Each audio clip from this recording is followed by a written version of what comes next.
What's up guys, Billy here, and today we're going to be breaking down a concept video published by DJI on the Phantom X. Now this was uploaded about 2 years ago on November 3rd, 2015, and this video gives us a really good idea at what DJI wants the future of drones to look like. Going forward, I will be referring back to this video, so I'm going to assume that you guys have watched it. If you haven't, I'll leave the link down in the description. You can go ahead, watch that really quickly, and then come back to this video so you get a better understanding of what we're talking about. Now first up, let's talk about the release date. Again, it was November 3rd, 2015, about 2 years ago, and at this time there was no DJI goggles, there was no Inspire 2, no Mavic, no Spark, or even no Phantom 4 series of drones. At the time, the best drone that DJI sold was the Inspire 1, and then they also had the Phantom 3 series as their sort of consumer level of drones. Now jumping into the video, it starts out by highlighting a couple of features to draw in the attention of the audience, but we will discuss these as they come more in depth. This whole video was shot and created as if the Phantom X was actually a thing, which means the testimonials from the users were scripted like the drone was available for purchase. After listening to these actors speak, we get a really good look at the design of the Phantom X, and we can see that a lot has changed, but it still stays true to the original design. The camera is still placed on the underside, and the body is a white shell that gradually becomes more fat towards the middle. This leads me to believe that although the Mavic's design is flat with the camera on the front and it folds all together with the arms, future Phantom drones will continue to place the camera underneath with landing gear that gradually gets smaller as we see new versions come out. Fast forwarding a bit, we see three men standing around, and one of them in the middle throws the Phantom X into the air with no remote at all, and it begins flying. This may seem like a stretch to some people, just being able to take off from your hand, but can we already do this with the Spark? Gesture control seems to be a big part of this concept video, alleviating the need for a remote controller. You'll see what I mean as we get further into the video. Next, we cut to a girl biking in the woods with the Phantom X following her, which is not new by any means, but this form of active track seems far more advanced than what we have now in any of the DJI drones. I personally can't bring myself to trust active track near trees, power lines, or really any small objects for that matter. At the time of releasing this concept video, autonomous flight was fairly new, so I understand the hype surrounding it, but looking back 2 years later, I don't really see any huge strides to improving it. It'll definitely be a while before we have drones dodging obstacles like this one.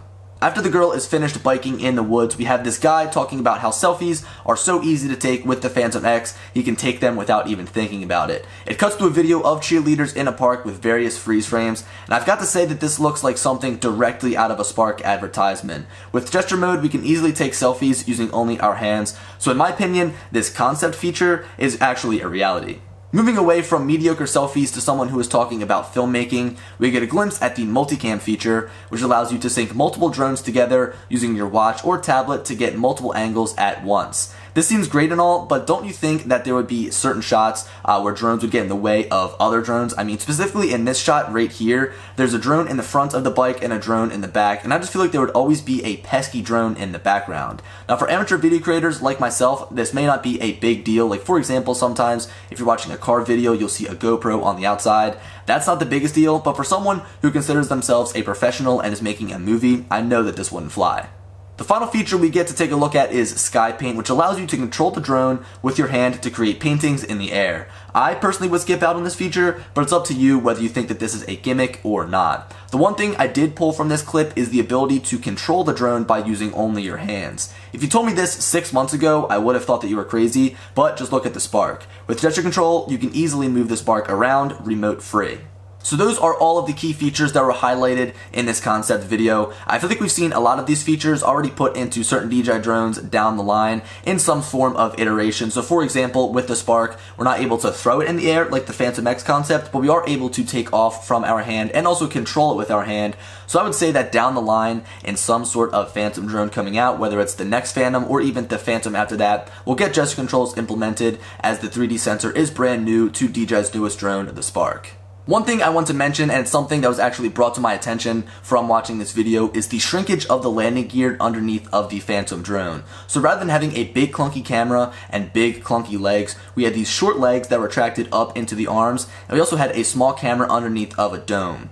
Now I love the idea of shrinking the landing gear, it makes it a lot easier to cart around, but one thing I hope DJI doesn't do is pretty much sacrifice camera quality for portability. I think that's what they did with the Mavic, but I'd love to see them continue to try to push the boundaries of image quality with the Phantom drone while also trying to shrink that landing gear as much as possible. One feature that was mentioned in the video that we currently don't have is multicam. As I said when I was talking a little bit more in depth about multicam, I don't see this being all that useful for professional filmmakers, and like other intelligent flight modes, I don't see myself using it all that often. It would definitely be cool, don't get me wrong, to sync up multiple drones to fly by themselves around one object, and I guess you can kind of do that right now if you have multiple drones, just have it active track around the same object. It could be a little scary if they might accidentally knock into each other, but as of right now, there's no true multicam feature to sync all of them together.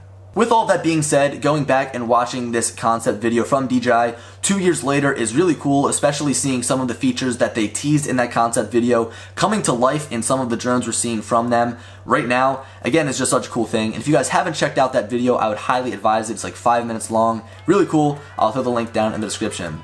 But guys, hope you enjoyed the video, and as always, I'll talk to you later. Peace.